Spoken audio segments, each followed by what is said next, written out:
Glória a Deus. Bom dia, irmãos. Paz do Senhor. Toma o seu lugarzinho. Sejam bem-vindos à casa de Deus. Quero chamar as crianças que estão presentes.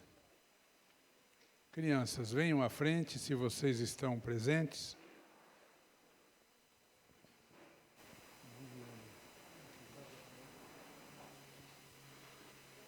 Crianças, enquanto as crianças vêm, queremos dar um bem-vindo para Catarina, Viviane e André. São convidados do nosso irmão Roberto. Quem são? Quem são? Catarina, Viviane e André. Bem-vindos, hein? Muito bem-vindos. Deus abençoe vocês, a família de vocês, a vida de vocês, viu? Muito bem-vindos. Crianças, venham à frente. Vamos despedir as crianças para o seu trabalho ali no fundo. Eles têm um espaço próprio, quem não conhece deve conhecer. Sai por essa sala, entra no corredor, lá no fundo tem um espaço que é só delas, onde elas recebem instrução da palavra de Deus. As crianças não são radicalizadas aqui, não. Não são transformadas em fanáticos. Eles são instruídos a respeito do caminho da salvação, do caminho de Jesus. Amém? Mas eu vou ter que orar aqui, não tem nenhum para me salvar aqui hoje. Meu Deus. Quem vai me salvar aqui hoje? A Manu? Foi buscar a Bíblia. Ela não carrega, é a avó dela que carrega a Bíblia dela.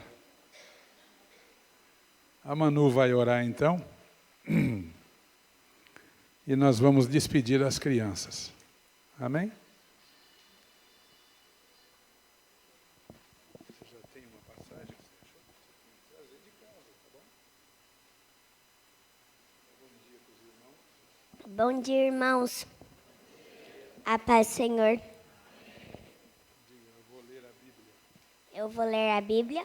No Salmo 91. No Salmo 91. 2 versículos.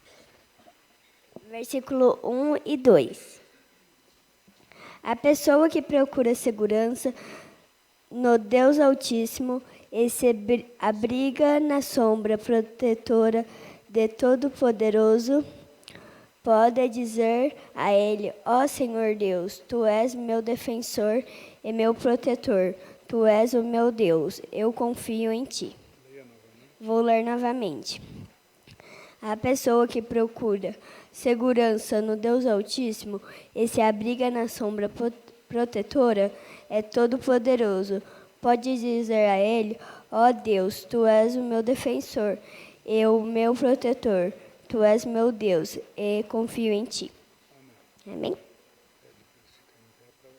Fique em pé para orar. Fechem os olhos. Jesus, abençoa esse culto, abençoa a aula das crianças, abençoa quem não pode vir, quem pode vir, abençoa todo mundo em nome de Jesus, amém. Amém. Rapidinha, né? Para sempre, como sempre, né? Dá um beijinho no pastor. Deus abençoe. Pode sentar. Vamos lá, crianças. Vamos lá para a sua aulinha. E também os adolescentes, né, que têm o espaço deles ali, os pré-adolescentes, tem o espaço deles, onde eles recebem uma instrução, já conforme eles entendem, né, um pouco mais avançada, né? Irmãos, eu quero fazer uma coisa aqui com alegria no meu coração. Parece que é uma ironia o que eu vou dizer, que isso é alegria, mas é alegria. Aqui na nossa missão, todos os anos, nós temos a Assembleia Geral. Assembleia dos membros. E tem uma coisa que eu faço com muita tristeza.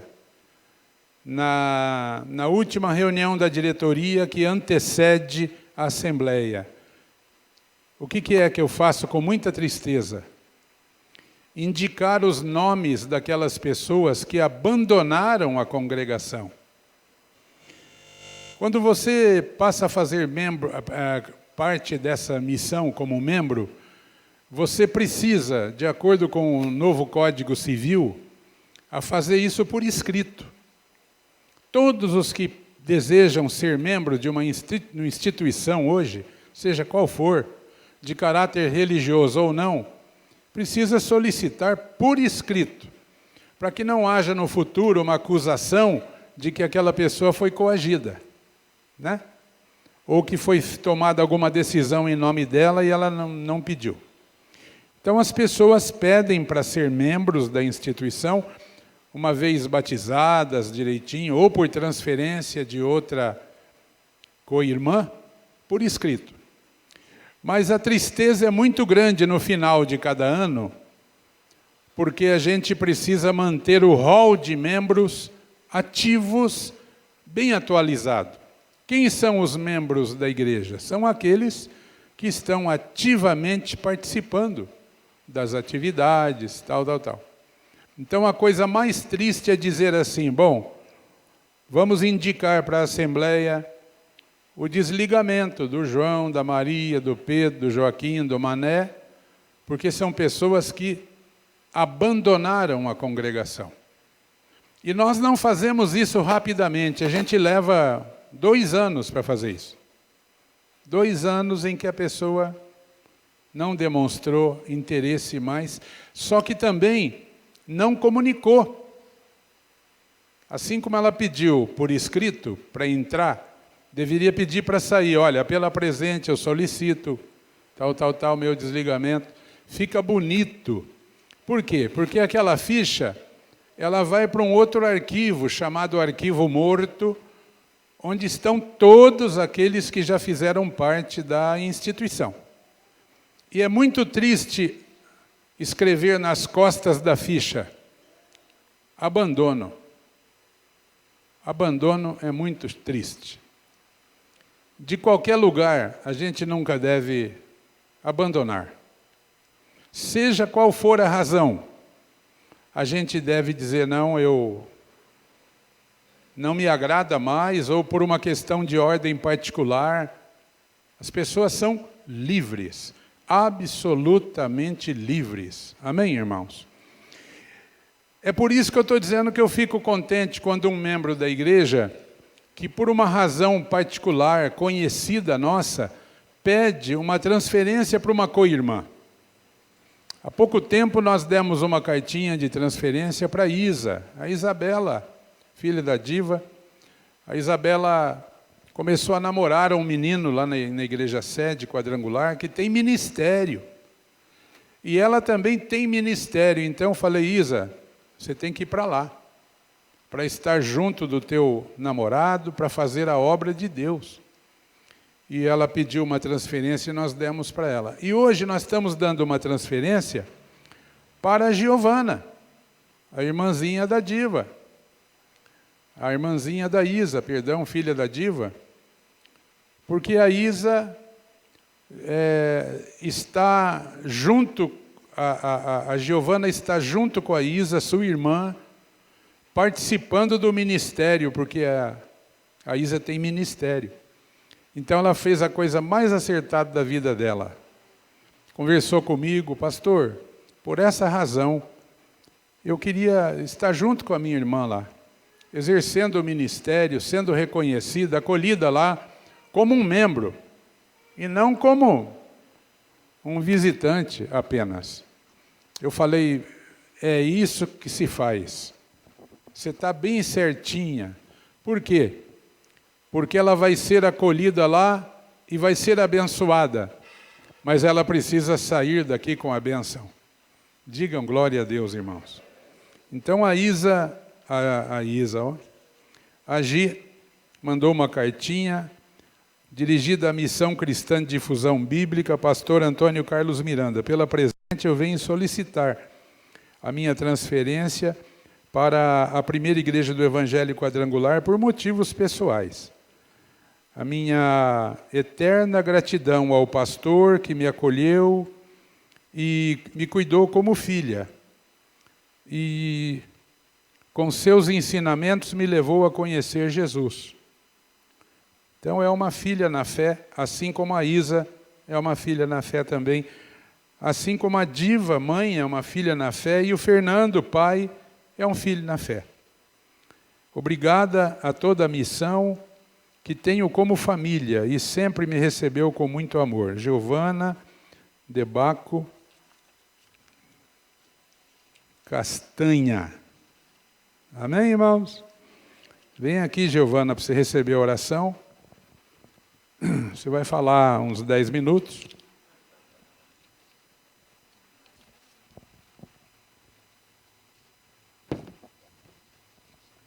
Missão Cristã de Difusão Bíblica, Assis, 14 de abril de 2019. É o Conselho Diretor Local da Primeira Igreja do Evangelho Quadrangular, nesta. Prezados irmãos, a finalidade desta é apresentar a jovem Giovana Debaco Castagna, membro ativo em plena comunhão em nossa congregação, desde 6 de junho de 2015, e que por razões particulares do nosso conhecimento e compreensão, passará a partir desta data a congregar convosco. Trata-se de pessoa idônea e de bom testemunho.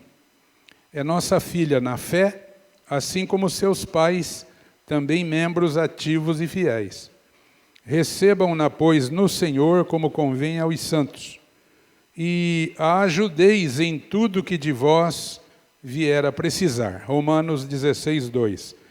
Fraternalmente, pastor Antônio Carlos Miranda, presidente.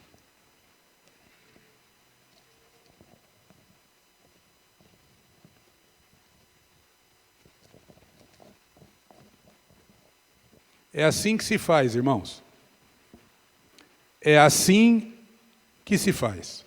O resto é confusão, o resto é problema, e Deus não abençoa. Vamos orar por ela, vamos ficar em pé, vamos despedi-la, e que ela nunca mais volte aqui. Estenda a sua mão e abençoe a Giovana. Irmãos, não é só uma mudança de congregação, ela vai mudar, a vida dela está mudando, irmãos. Um outro rumo Deus está dando para ela, e o futuro vai dizer isso. Senhor, como pastor desta menina, até o dia de hoje, eu estou abençoando-a e encomendando ela à graça do Senhor. Que o Senhor dirija os seus passos, que ela seja muito bem recebida ali entre os nossos irmãos e que ela realmente se integre juntamente com a sua irmã no trabalho do Senhor e que produza muitos frutos para a glória de Deus. Cuida dela e abençoa, como também a sua família, em nome de Jesus. Amém. Deus te abençoe, leva lá para o pastor, seja feliz e vê se não aparece mais aqui, perturbar nós aqui, tá bom? Amém, pode sentar, irmãos. Glória a Deus. Olha que bonito, olha que bacana, olha que coisa maravilhosa, né? É assim que a gente faz. Nada é nosso, tudo pertence a Deus. Quero convidar os irmãos para terça-feira, nosso estudo bíblico e o nosso tempo de oração. Venha orar conosco na terça-feira, renovar as suas forças e se alimentar da palavra de Deus. É uma reunião pequenininha, infelizmente, mas grande em significado. Amém? Venha para aprender a palavra. Toda terça-feira tem um tema específico, bom, e eu procuro passar para os irmãos tudo que eu sei. Eu não olho para quantas pessoas está no culto. hoje tem pouquinho, eu vou pregar uma mensaginha aí de qualquer jeito. Não, eu não faço isso. Eu faço aquilo que Deus coloca no meu coração e transmito da melhor forma possível. Ok, eu anunciei aos irmãos, no domingo passado, que hoje eu traria uma palavra para vocês, muito importante, sobre por que o nosso país deve reconhecer Jerusalém como a capital de Israel, oficialmente, transferindo para lá a sua embaixada com a máxima urgência. Por quê? Se levar a embaixada para lá, os árabes vão ficar bravos e não vão comprar frango mais. Irmãos, como se diz aí na rua, o buraco é mais embaixo, irmãos. O buraco é mais embaixo. Ainda que todos os países do mundo deixassem de fazer negócio com o Brasil, ainda que todos, o país deveria urgentemente colocar a sua embaixada na cidade, dentro do perímetro urbano da cidade chamada Jerusalém. Por quê? Vamos saber hoje. A minha palavra, irmãos, será um brevíssimo resumo, brevíssimo, dessa questão que envolve milênios de história. Cada tópico que eu vou citar aqui, para cada tópico existem livros e livros e livros e livros escritos. Então, eu vou procurar fazer um resumo do resumo do resumo do resumo. Do porquê a embaixada do nosso país e de todos os países inteligentes e sábios deveriam correr atrás daquilo que Donald Trump já fez. E o porquê que ele fez? Primeiramente, quero dizer que todas as passagens da Bíblia serão colocadas no telão, para você não precisar ficar procurando, porque assim a gente ganha tempo. Vamos começar lendo Efésios, capítulo 1, de 15 a 17. Efésios 1, de 15 a 17. Por isso, ouvindo eu também a fé que entre vós há no Senhor Jesus, e o vosso amor para com todos os santos, não cesso de dar graças a Deus por vós, lembrando-me de vós nas minhas orações.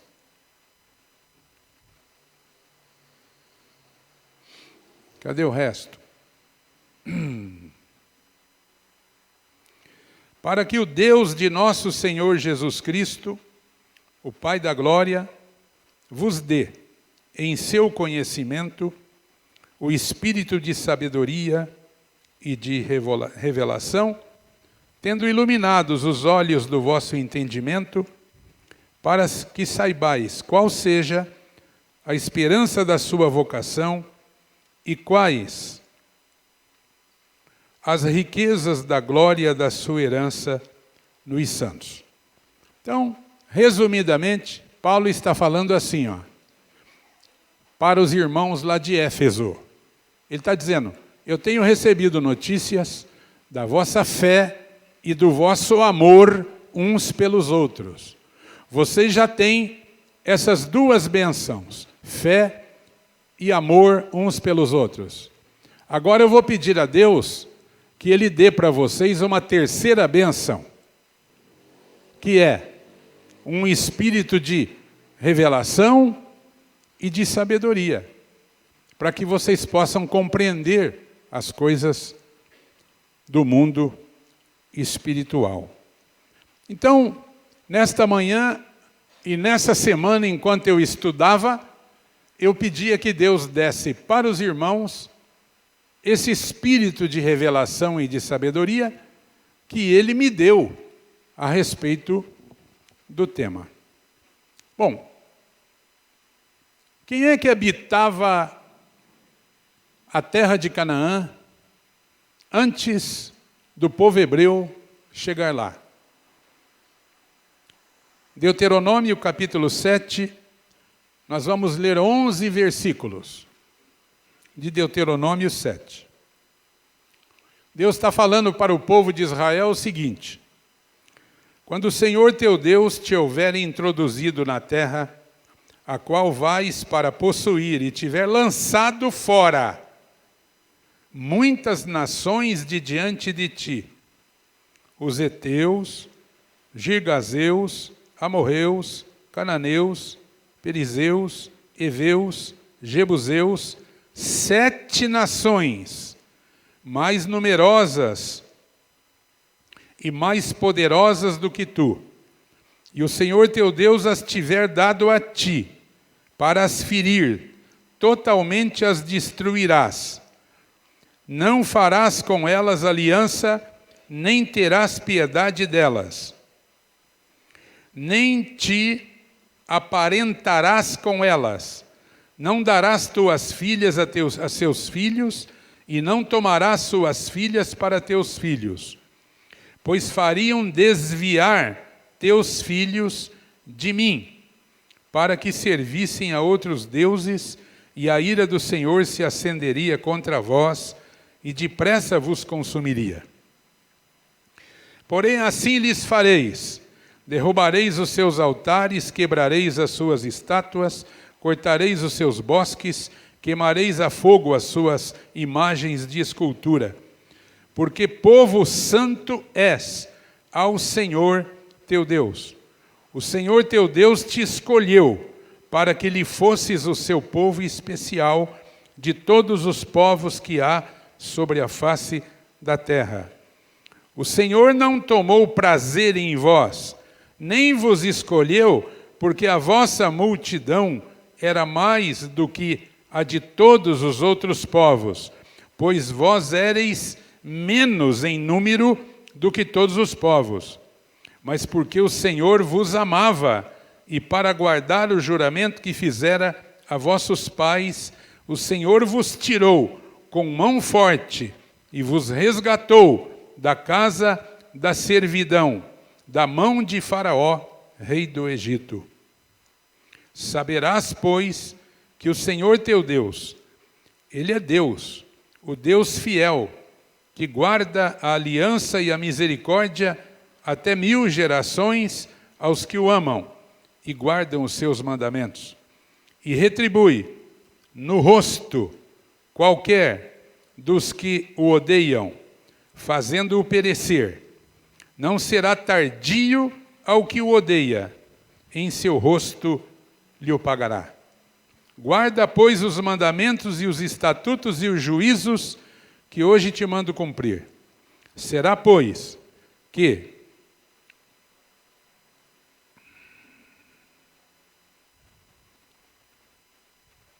volta lá, o será, pois. Será, pois, que se ouvindo esses juízos os guardares e cumprirdes, o Senhor teu Deus te guardará a aliança e a misericórdia que jurou a teus pais.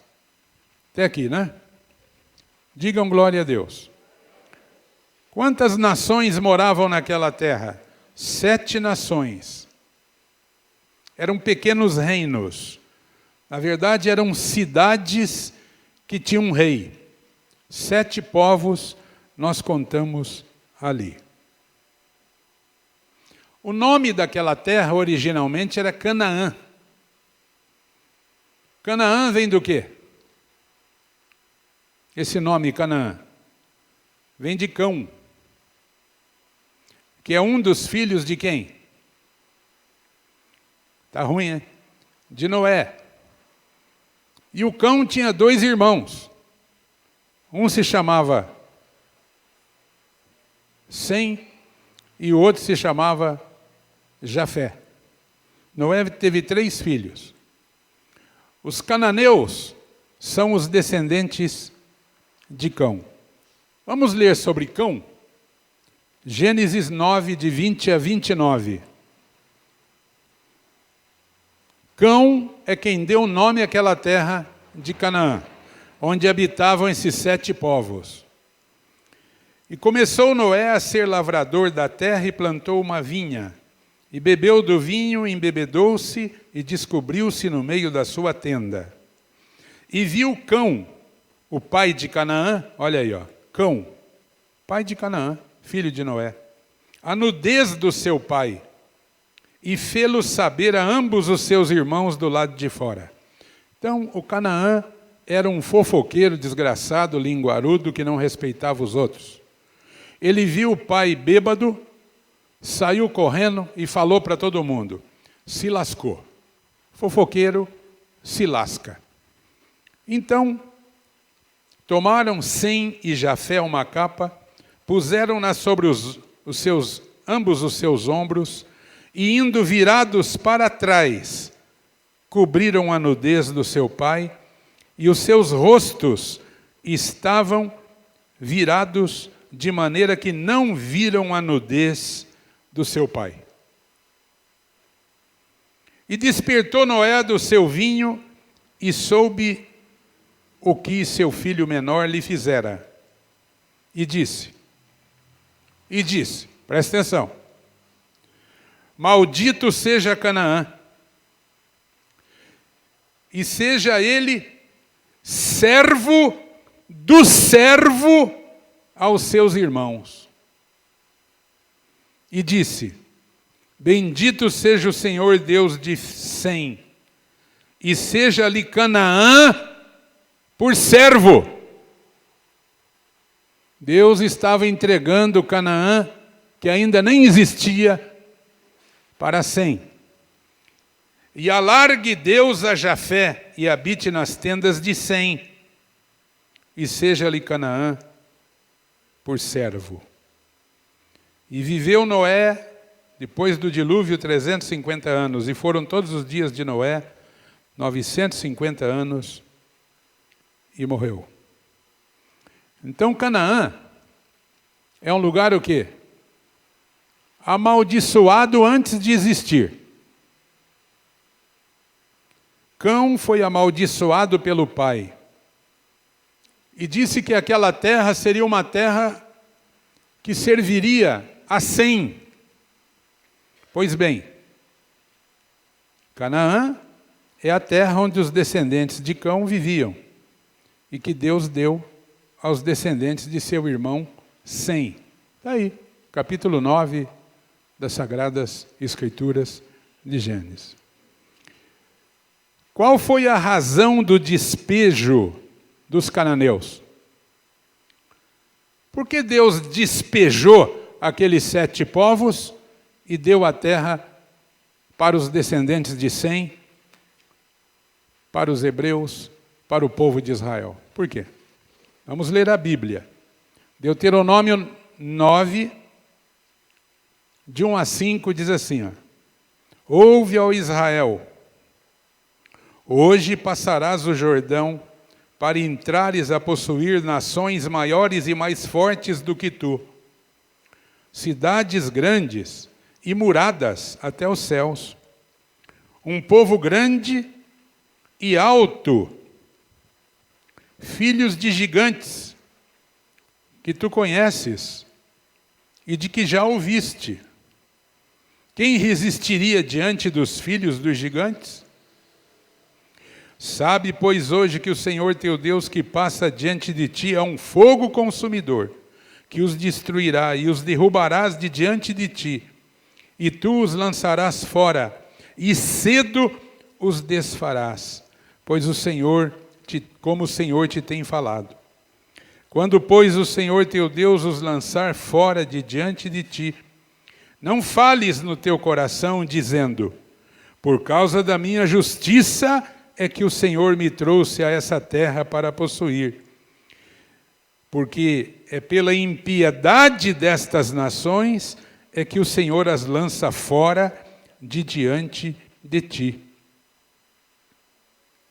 Não é por causa da tua justiça, nem pela retidão do teu coração que entras a possuir sua terra, mas pela impiedade dessas nações, o Senhor teu Deus as lança fora de diante de ti, e para confirmar a palavra que o Senhor jurou a teu pai, aos teus pais, Abraão, Isaque e Jacó.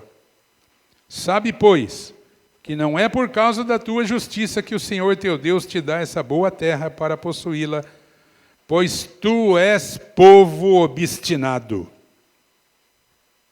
Até aqui, tem mais ainda, né?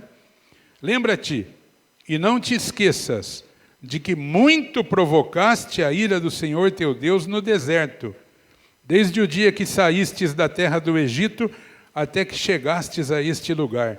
Rebeldes fostes contra o Senhor, pois em Horebe provocaste a ira do Senhor, tanto que o Senhor se indignou contra vós para vos destruir. Até aqui. Por que Deus deu aquela terra para o povo hebreu? Pela maldade daquele povo. Ainda Deuteronômio 18. Deuteronômio 18, de 9 a 14, diz assim, ó. Quando entrares na terra que o Senhor teu Deus te der, não aprenderás a fazer conforme as abominações daquelas nações. Entre ti não se achará quem faça passar pelo fogo a seu filho ou a sua filha. Irmãos, tinha um Deus lá na terra de Canaã,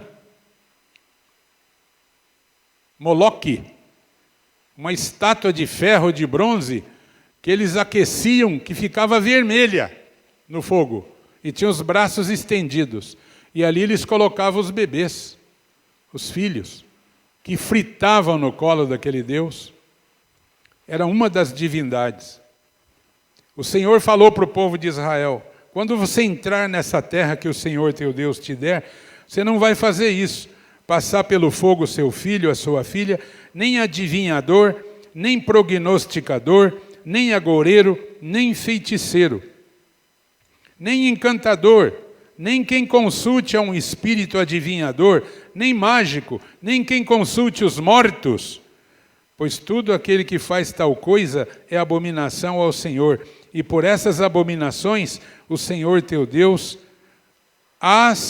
os lança fora de diante de ti. Quem está entendendo? Por causa dessas coisas que eles fazem, o Senhor os lançará fora. Perfeito serás com o Senhor teu Deus, porque estas nações que hás de possuir ouvem os prognosticadores, os adivinhadores, porém a ti o Senhor teu Deus não permitiu tal coisa. E por último, aqui nesse tópico, Levítico 18, o verso 3, o 24 e o 25. Levítico 18, presta atenção. Verso 3, só o 3. Não fareis segundo as obras da terra do Egito, em que habitastes, nem fareis segundo as obras da terra de Canaã, para a qual vos levo, nem andareis nos seus estatutos. Agora o 24 e o 25, só para ganhar tempo. Com nenhuma destas coisas vos contamineis, porque com todas estas coisas se contaminaram as nações que eu expulso de diante de vós. Por isso, a terra está contaminada, e eu visito a sua iniquidade, e a terra vomita os seus moradores. Alguém já vomitou aqui? Já. Você sabe, então, o que significa isso. Irmãos, nós estamos tocando aqui numa questão muito sensível. A soberania de Deus. Nós estamos falando da soberania de Deus. Afinal, a quem pertence todas as coisas, irmãos? A Deus. E Deus não pode dar o que Ele quiser a quem Ele quer? Pode. Lembra que Ele tirou a riqueza do Egito e deu para os hebreus? Os hebreus saíram milionários do Egito. Isso se chama transferência de riqueza. Ele tira de quem quer e dá a quem quer, porque tudo é dele. Vamos fazer de contas que você emprestou um carro para uma pessoa que estava necessitada. E você descobre que a pessoa está fazendo tráfico de drogas com aquele carro que é teu. Então você vai pedir o carro de volta e vai dar para quem faça um uso melhor. Sim ou não, irmãos? Nós estamos falando aqui sobre a soberania de Deus. Ok. Quando que foi o chamado de Deus para esse povo ocupar essa terra? Eles nem sabiam dessa terra. Foi quando Deus chamou Abraão. Amém, irmãos? Lá no capítulo 12 de Gênesis. Ali foi o chamado para ocupar essa terra, que se deu aproximadamente 5.000 anos atrás. Quando Abrão morava em Ur dos Caldeus, na Mesopotâmia, atual Iraque. Qual era o propósito de Deus ao chamar Abraão? Constituir uma nação sua, santa, uma linhagem que o servisse sendo bênção para toda a terra. Abraão, Isaque, Jacó, José, Moisés, Josué, e veio essa linhagem que Deus gostaria. Como a terra de Canaã passou a se chamar Palestina, o nome dessa terra era Canaã, conforme o filho mais novo do Noé, chamado Cão. Eram seus descendentes. Por que passou para a Palestina? Isso aconteceu no ano 135 da nossa era agora. 135. O imperador romano o imperador romano Adriano, no ano 135, renomeou a província da Judéia, era conhecida como província da Judéia, desde antes de Cristo. É daí que vem a palavra, a Judéia vem de judeu, de Judá, né? Povo judeu, tem a ver com a tribo de Judá. E a província se chamava província da Judéia. Então o imperador Adriano renomeou para província síria Palestina, em 135. Esse nome Palestina é derivado de Filistia, Filistina, entendeu? É derivado de Filistia. Os filisteus, que era um daqueles 7 povos que moravam lá. A capital deles era Gaza e continua até hoje. Você ouve falar, a faixa de Gaza. Aquele povo ali é descendente dos filisteus. Então o imperador Adriano renomeou, chamando de Filistia. Vocês se lembram antigamente, na antiga ortografia, como é que se escrevia farmácia?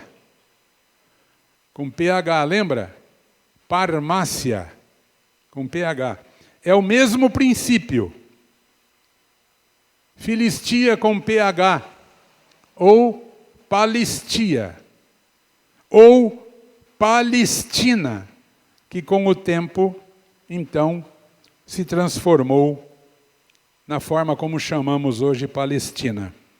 Aí você me pergunta, qual o objetivo de mudar o nome da terra? É isso que importa para nós. O objetivo era desligar a terra do seu passado judaico.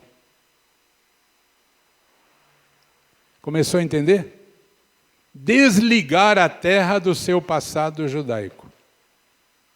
Dando o nome de Filistina, Palestina, com PH, fica a Palestina. Jerusalém. Jerusalém não é um lugar comum na terra de Israel.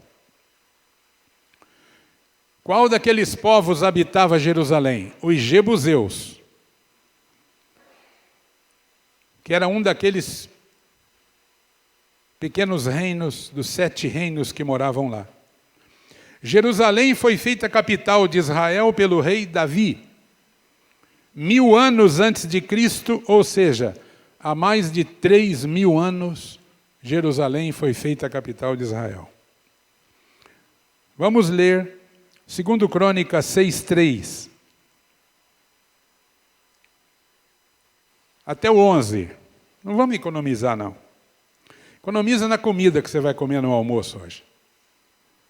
E não na Bíblia que você vai ler. Então o rei virou o seu rosto e abençoou a toda a congregação de Israel, e toda a congregação de Israel estava em pé.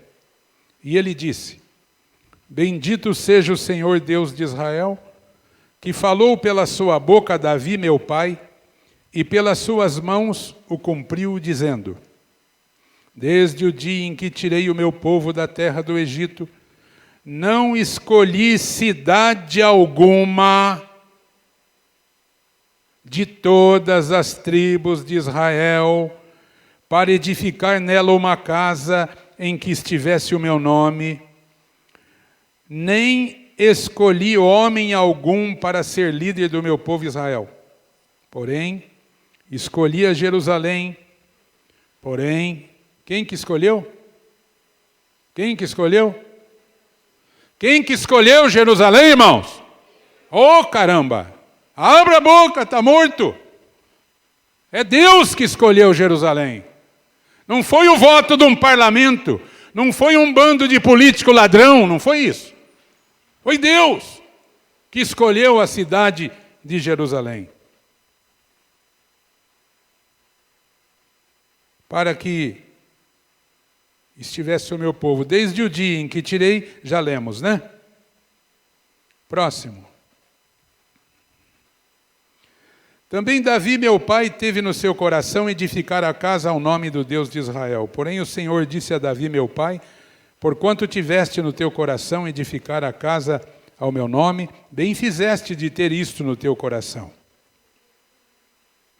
Contudo, tu não edificarás a casa, mas teu filho, que há de proceder dos teus lombos, esse edificará a casa ao meu nome. Assim confirmou o Senhor a sua palavra que falou, porque eu me levantei em lugar de Davi, meu pai, e me assentei sobre o trono de Israel, como o Senhor disse, e edifiquei a casa ao nome do Senhor Deus de Israel.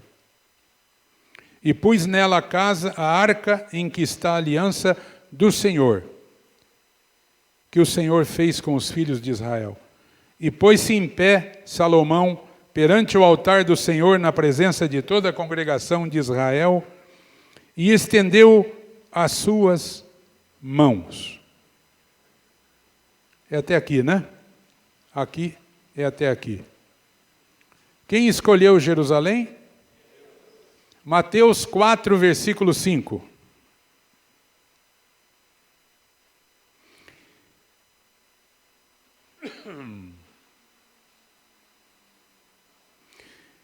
Só o 5.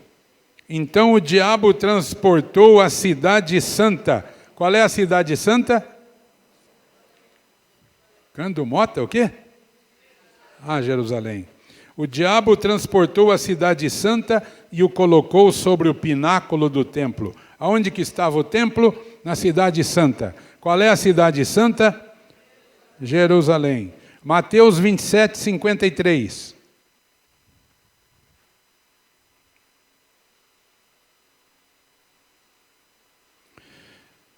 E saindo dos sepulcros, depois da ressurreição dele, entraram na cidade santa e apareceram a muitos. Quando Jesus morreu na cruz, a Bíblia diz que sepulturas se abriram em Jerusalém e pessoas ressuscitaram e foram vistas andando pelas ruas de qual cidade? Está melhorando, irmãos. Mais uns 15 gritos aqui, nós vamos melhorar. Irmãos, qual é o segredo da grandeza de Jerusalém? Jerusalém não tem um porto marítimo, Jerusalém não tem um porto fluvial, Jerusalém não é o entroncamento de uma rota comercial, nada. Qual é a razão da sua grandeza? Enquanto Roma era o centro político, Atenas era o centro intelectual, Jerusalém era e é o centro espiritual do mundo. A cidade de maior influência sobre a esperança e o destino do gênero humano é Jerusalém. A cidade escolhida pelo único e verdadeiro Deus. O centro do seu culto, leis e revelação, com a missão de proclamá-los a todo o mundo o que tem sido feito. Atos dos Apóstolos, capítulo 1, versículo 6 até o 12. Aqueles que se haviam reunido perguntaram-lhe, dizendo: Senhor, restaurarás tu nesse tempo o reino a Israel? Disse-lhes: Não vos pertence saber os tempos ou as estações que o Pai estabeleceu pelo seu próprio poder. Mas recebereis o poder do Espírito Santo que há de vir sobre vós, e ser-me-eis testemunhas tanto em Jerusalém como em toda a Judéia e Samaria e até os confins da terra. E quando dizia isto, vendo eles, foi elevado às alturas, e uma nuvem o recebeu, ocultando a seus olhos. E estando com os olhos fitos no céu, enquanto ele subia, eis que junto dele se puseram 2 homens vestidos de branco, os quais lhe disseram: Homens galileus, por que estáis olhando para o céu? Esse Jesus que dentre vós foi recebido em cima no céu, há de vir assim como para o céu o vistes ir.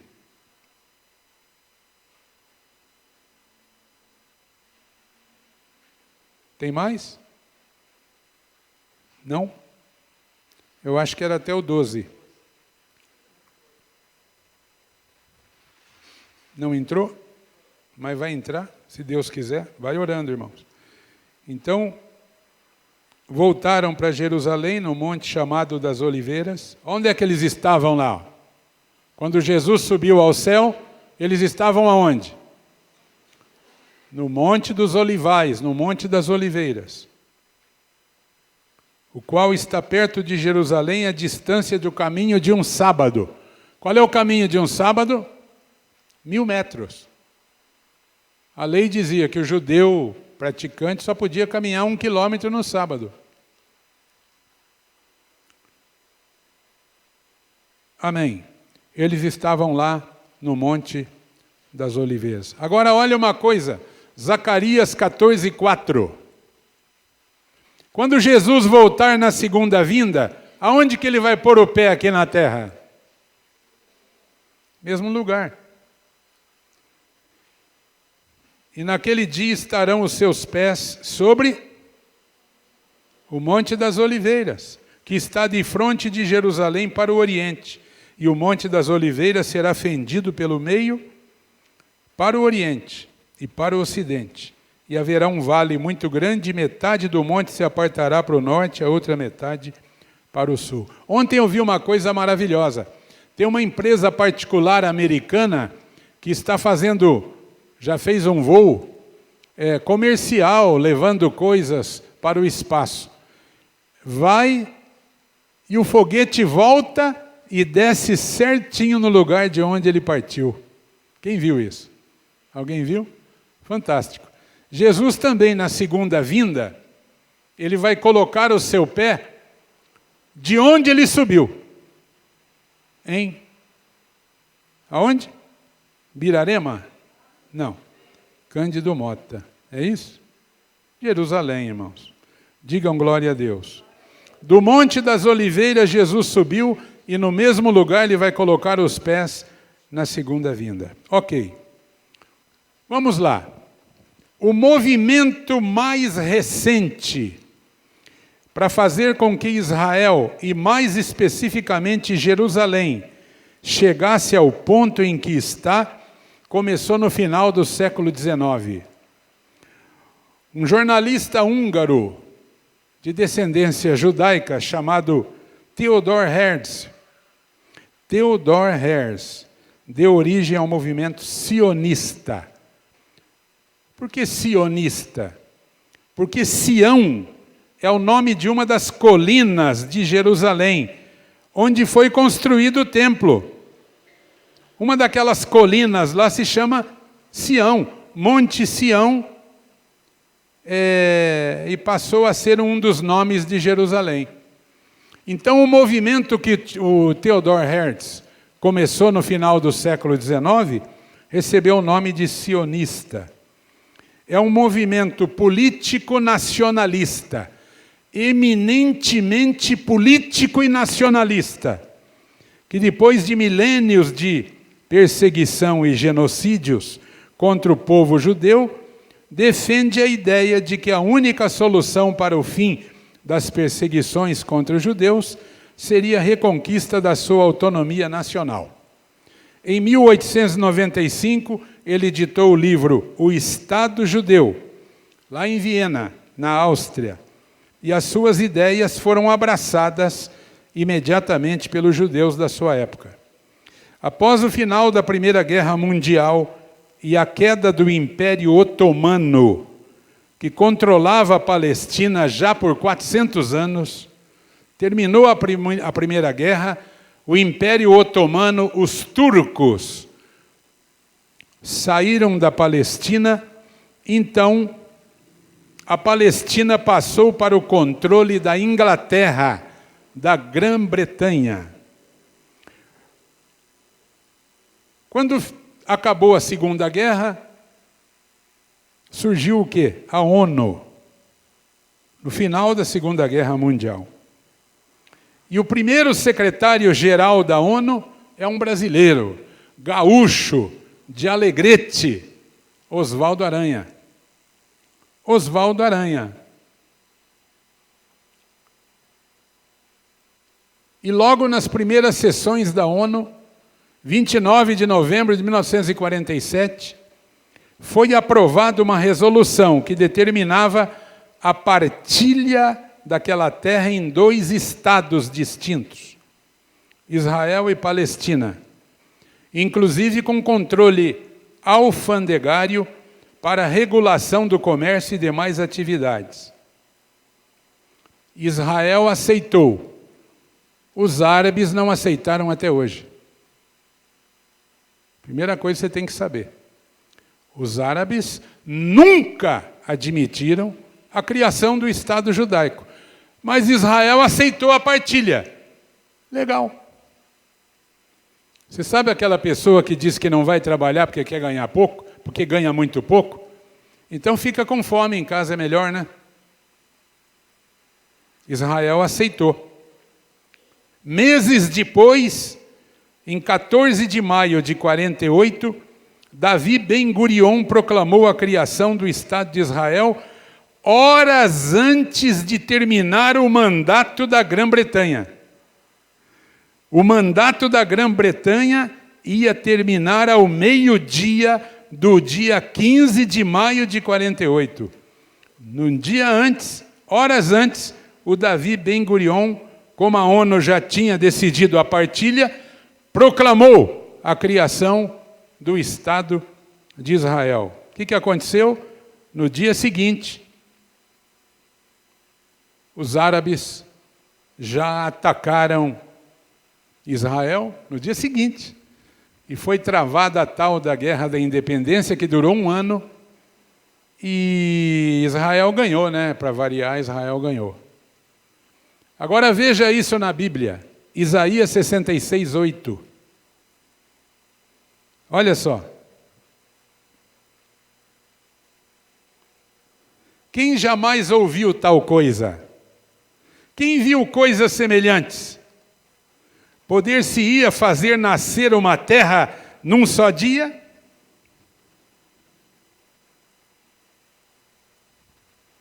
Nasceria uma nação de uma só vez? Mas Sião esteve de parto e já deu à luz seus filhos. Quanto tempo levou para surgir o Brasil, irmãos? Quanto tempo levou para surgir os Estados Unidos da América? Israel surgiu num dia, cumprindo a profecia de Isaías, que falou 750 anos antes de Jesus nascer. Poderia uma nação nascer num único dia? Nasceu. Digam glória a Deus. O Brasil teve um papel decisivo neste processo. Oswaldo Aranha foi o juiz de paz, desse casamento do povo de Israel com a sua terra ancestral. Você sabe que ele marcou a assembleia para um determinado dia e ele viu que não ia dar quórum. E no dia seguinte era feriado nos Estados Unidos. Ele passou para 2 dias depois e trabalhou para conseguir os votos. Foi 33-30, com 10 abstenções. Porque o Oswaldo Aranha, trabalhou naquele feriado para convencer os delegados para que Israel tivesse os votos. E agora, no ano passado, completou 70 anos. 2018, 70 anos. E os Estados Unidos da América rapidinho reconheceu Jerusalém como a sua capital, que sempre foi. E por que nós devemos reconhecer Jerusalém como capital de Israel? Porque a capital de Israel não foi escolhida pelo voto de um parlamento, senão pela direção e indicação do próprio Deus segundo as Escrituras. Por que a gente deve reconhecer? Gênesis 12, versículo 3. É simples. É muito simples. Abençoarei os que te abençoarem e amaldiçoarei os que te amaldiçoarem. Em ti serão benditas todas as famílias da terra. Digam glória a Deus. Olha lá em Êxodo capítulo 4, 22 e 23.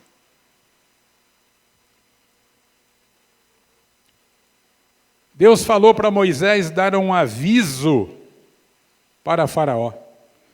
Então dirás a Faraó: assim diz o Senhor, Israel é meu filho, meu primogênito. Repete comigo: Israel é filho. E não só filho, mas o primogênito. E eu te tenho dito: deixa ir o meu filho para que me sirva, mas tu recusaste deixá-lo ir. Eis que eu matarei o teu filho, o teu primogênito. Foi a última praga. Todos os primogênitos do Egito morreram, desde o palácio até a estrebaria das vacas e das ovelhas. Irmãos, toda a humanidade é criação de Deus, mas Israel tem um lugar, uma tarefa especiais no plano de Deus, de ser o primogênito. O primogênito, irmãos, é considerado nas Escrituras como uma propriedade especial de Deus. Não apenas um favorecido, mas alguém com responsabilidades inigualáveis para com os seus irmãos. Bolsonaro decidiu fazer um pacto de irmandade com Israel. Vocês viram na televisão, meu irmão Benjamin Netanyahu, ele é meu irmão, ele é meu irmão. O que Faraó não reconheceu e se arrebentou, Donald Trump e outras nações já reconheceram. O nosso presidente também.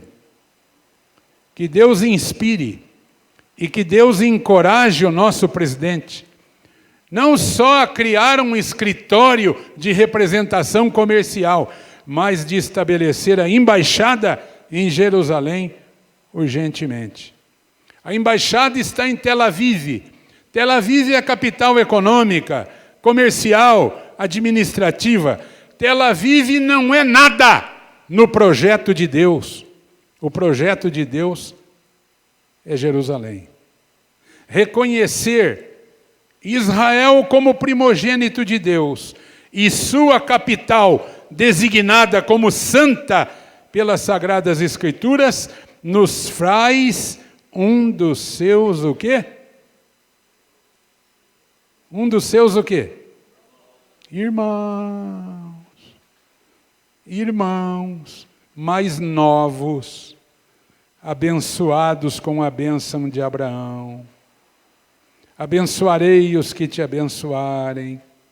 Irmãos, o primogênito se responsabiliza pelos mais novos. Ensina, protege, ajuda, socorre. É o irmão remidor. Repita comigo, o primogênito é o remidor. Por que o primogênito recebia a herança em dobro dos outros? Por quê? Por que quando o pai morria, o primogênito ficava bem melhor de vida? Por quê? Para ter como socorrer os outros irmãos numa eventualidade. Há um homem na Bíblia cujo nome é Boaz. E eu quero desafiar você a fazer uma leitura comigo no livro de Ruth. Boaz é o irmão remidor relatado na Bíblia. É um primogênito que Deus encheu de condições para abençoar os irmãos em necessidade. Nós vamos ler Ruth. Vamos ler bastante aqui do livro de Ruth. Começando pelo 1:22 e entrando no capítulo 2. Assim Noemi voltou com ela Ruth, a moabita, sua nora, que veio dos campos de Moabe, e chegaram a Belém no princípio da cega, da colheita das cevadas. Todo mundo conhece aqui, né? A Ruth. A Ruth voltou pobre, viúva, os 2 filhos morreram, e ela voltou de Moabe para a terra de Belém. E tinha Noemi um parente do seu marido. Atenção, não era só um parente, era alguém que tinha condições de ser o remidor. Homem valente e poderoso da família de Elimeleque. Era o seu nome Boaz. Quem era Elimeleque? O marido da Noemi que faleceu. E Ruth, a moabita, disse a Noemi: deixa-me ir ao campo e apanharei espigas atrás daqueles em cujos olhos eu achar graça. E ela disse: vai, minha filha. Foi, pois, e chegou e apanhava espigas no campo após os segadores. E caiu-lhe em sorte uma parte do campo de Boaz, que era da família de Elimeleque. E eis que Boaz veio de Belém e disse aos segadores: o Senhor seja convosco. E disseram-lhe eles: o Senhor te abençoe. Tem algum patrão que chega na empresa de manhã e fala para o povo: o Senhor seja convosco? E os empregados falam: o Senhor te abençoe? É meio difícil, né? Depois disse Boaz ao seu moço, que estava posto sobre os segadores: de quem é essa moça? Ele viu a Ruth lá, catando umas espigas. E respondeu o moço que estava posto sobre os segadores e disse: essa é a moça moabita que voltou com Noemi dos campos de Moabe. Disse-me ela: deixa-me colher espigas e ajuntá-las entre as gavelas. Gavelas são os feixes, após os segadores, né? Então eles colhiam, faziam aquele feixe e caíam umas espigas ali do lado. E a Ruth tinha pedido para catar aquelas espigas. Assim ela veio e desde pela manhã está aqui até agora, a não ser um pouco que esteve sentada em casa. Então disse Boaz a Ruth: ouve, filha minha, não vás colher em outro campo, nem tampouco passes daqui, porém aqui ficarás com as minhas moças. Os teus olhos estarão atentos no campo que cegarem, e irás após elas. Não dei ordem aos moços que não te molestem. Tendo tu sede, vai ao vaso e bebe do que os moços tirarem. Então ela caiu sobre o seu rosto e se inclinou à terra e disse-lhe: porque achei graça em teus olhos, para que faças casos de mim, sendo eu uma estrangeira? A Ruth era estrangeira, mas era casada com um israelita. Passou para a família. E respondeu Boaz e disse-lhe: bem sei, bem se me contou quanto fizeste a tua sogra, depois da morte do teu marido, e deixaste o teu pai, a tua mãe, a terra onde nasceste, e vieste para um povo que antes não conheceste. O Senhor retribua o teu feito, e te seja concedido pleno galardão da parte do Senhor, Deus de Israel, sob cujas asas te vieste abrigar. Quando o nosso presidente disse para o governador de Israel: eu quero ser teu irmão, ele estava dizendo: eu quero abrigar a minha nação debaixo da bênção de Abraão. E disse ela: ache eu graça em teus olhos, Senhor meu, pois me consolaste e falaste ao coração da tua serva, não sendo eu ainda como uma das tuas criadas. Ela falou: eu não sou nem criada do Senhor, o Senhor está me tratando dessa forma.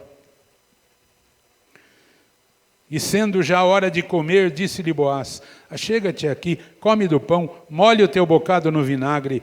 E ela se assentou ao lado dos segadores, e ele lhe deu do trigo tostado, comeu, se fartou, e ainda lhe sobejou.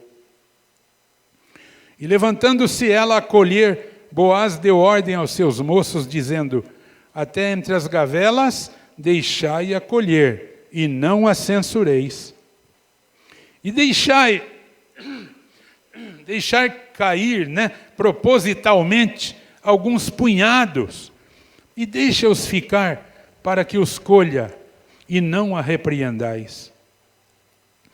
E esteve ela apanhando naquele campo até a tarde, e debulhou o que apanhou, e foi quase um efa de cevada, 35 quilos quase, ela levou para casa aquela tarde.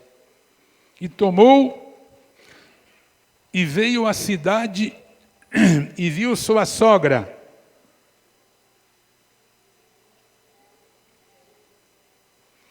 E viu sua sogra o que tinha apanhado, e também tirou e deu-lhe o que sobejava, depois de fartar-se. Então disse-lhe sua sogra: onde colheste hoje? Onde colheste hoje? Onde trabalhaste? Bendito seja aquele que te reconheceu. E relatou a sua sogra com quem tinha trabalhado, e disse: o nome do homem com quem hoje trabalhei é Boaz.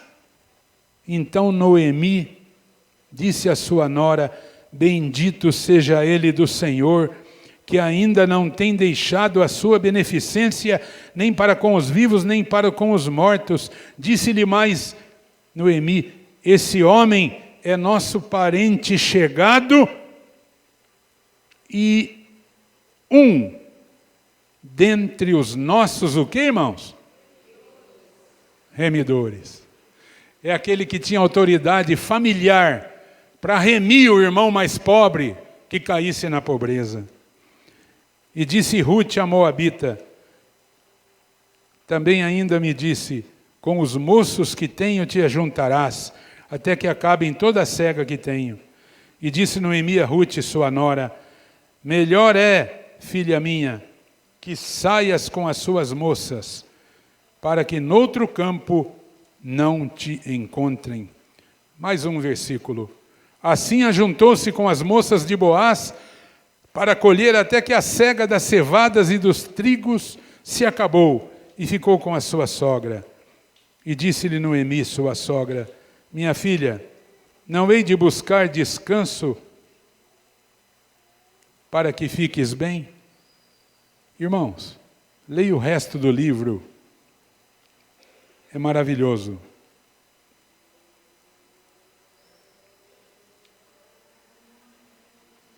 Quando Deus falou para Moisés, diga para Faraó, aquele atrapalhado, orelha seca, que libere Israel, porque Israel é o meu primogênito. E se ele não liberar o meu primogênito, eu vou matar o dele. Porque o primogênito, irmãos amados, é o que se responsabiliza pelos mais novos. Ensina, protege, ajuda e socorre. Bastou um gesto do nosso presidente e veio aquela equipe de Israel para Brumadinho. Eles gastaram quase 70 milhões para fazer aquela jornada.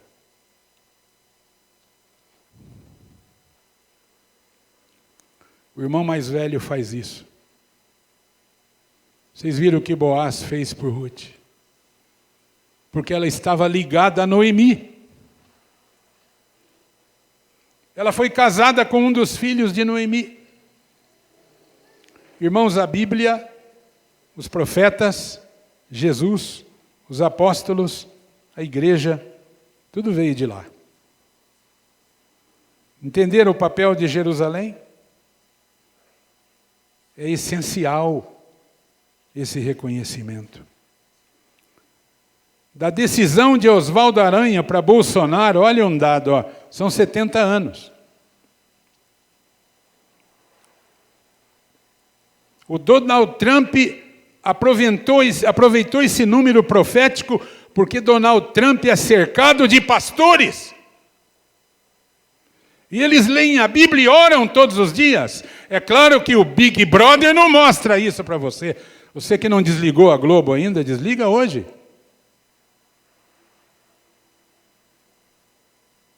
De Oswaldo Aranha até Bolsonaro são 70 anos. 70 anos foi o cativeiro babilônico. 70 anos depois de Cristo, Jerusalém foi destruída. O 70 está sempre presente, irmãos. Positiva ou negativamente. É um número profético. Encerrando, irmãos, trata-se de um tempo profético, esse tempo nosso, e a igreja deveria estar atenta.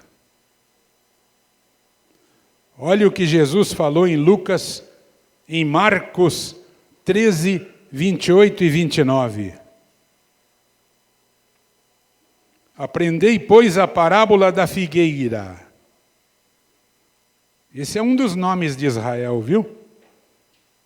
Israel é comparado a 3 árvores: figueira, videira e oliveira. Figueira é alimento, oliveira é unção, sacerdócio. Videira é alegria, vida com Deus. Aprendei a parábola da figueira. Quando já o seu ramo se torna tenro e brota as folhas, bem sabeis que já está próximo o verão. Assim também vós, quando virdes suceder essas coisas, sabei que está perto as portas.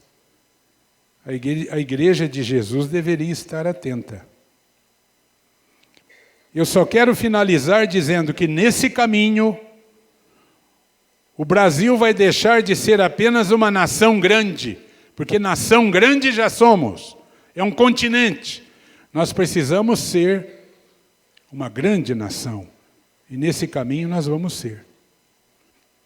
no tempo que a esquerda do Satanás, comandava o nosso país, irmãos, o Brasil evitava Israel, votava tudo na ONU contra Israel e se unia com aqueles que sempre quiseram destruir Israel.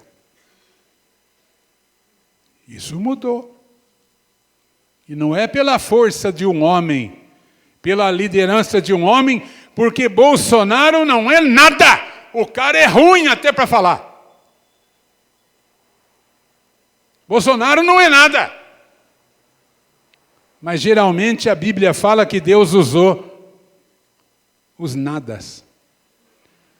Paulo diz que Deus usa as coisas loucas para confundir as sábias. Deus usa as coisas que não são para confundir as que são.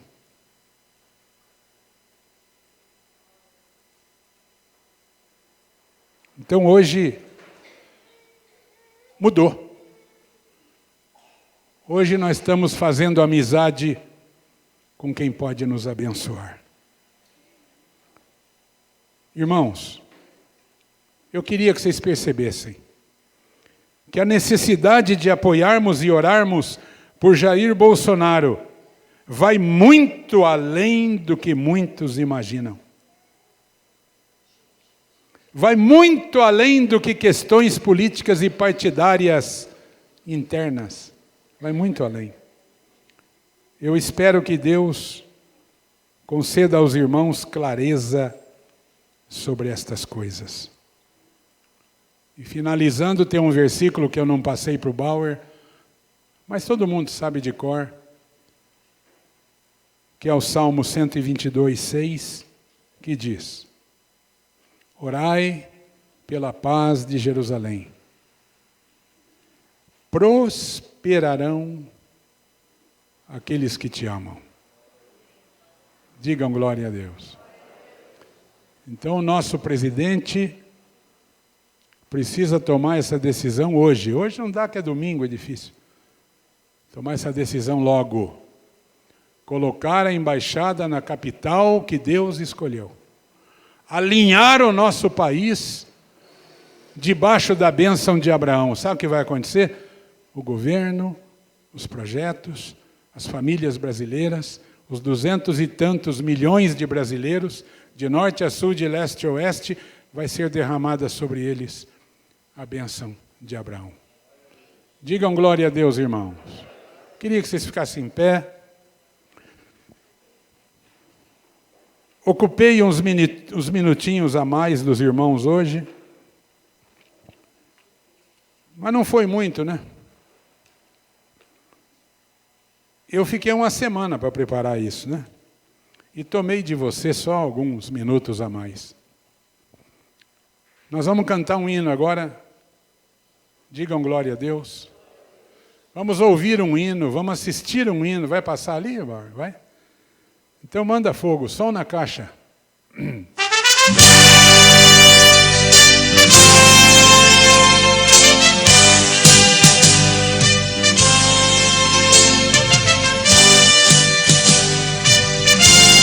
Olha que coisa linda, irmão.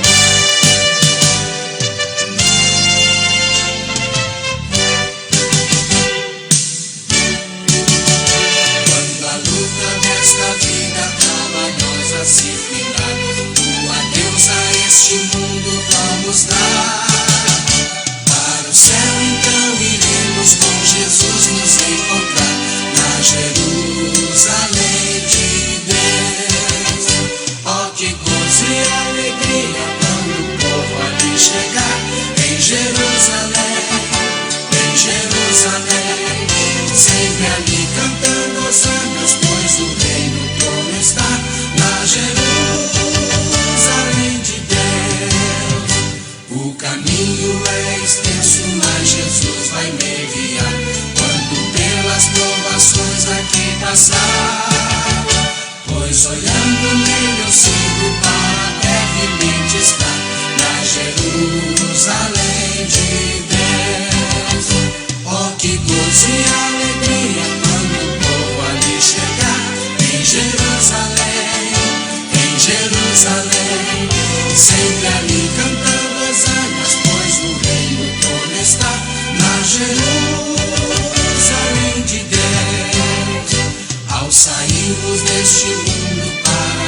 final mansão, gozaremos a perfeita salvação. E Jesus contemplaremos a estender-nos sua mão, na Jerusalém de Deus. Oh, que gozo e alegria quando o povo ali chegar, em Jerusalém, em Jerusalém, sempre ali cantando hosanas, pois o rei no trono está, na Jerusalém de Deus. Quando unidos com os salvos lá na pátria do Senhor, contemplarmos a Jesus o Salvador, sempre nos alegraremos onde há perfeito amor, na Jerusalém de Deus. Oh, que gozo e alegria quando o povo ali chegar, em Jerusalém, em Jerusalém, sempre ali cantando hosanas, pois o rei no trono está, na Jerusalém de Deus.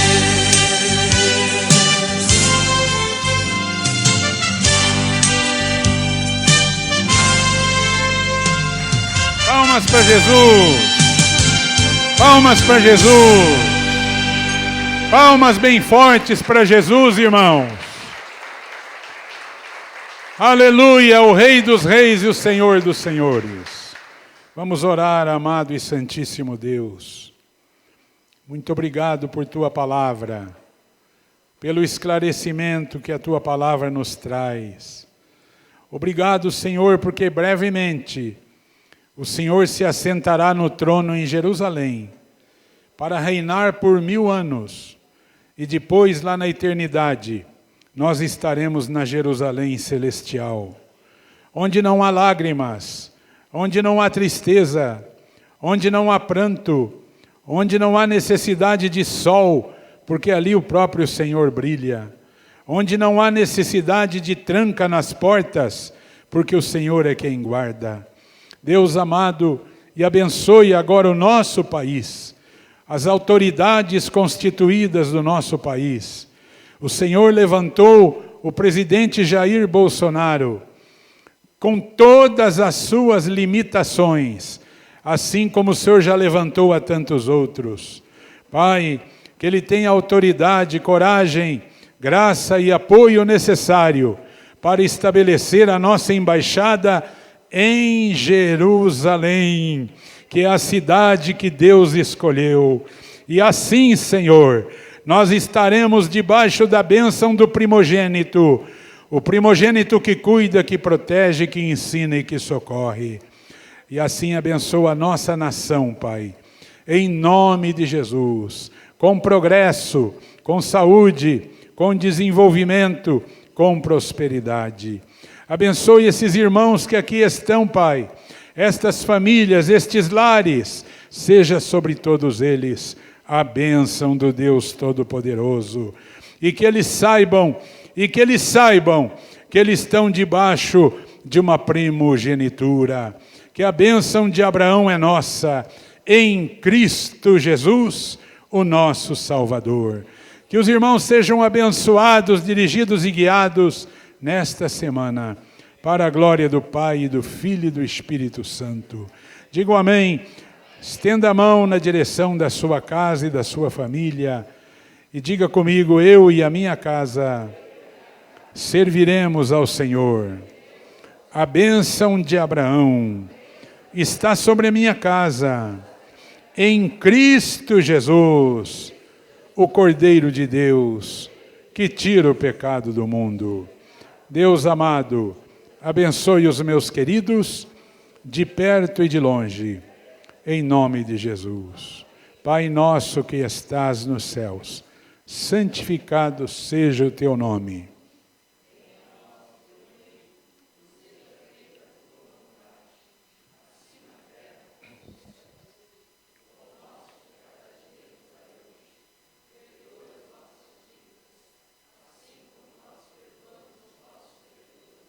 Não nos deixes cair em tentação, mas livra-nos do mal, pois teu é o reino, o poder e a glória para sempre.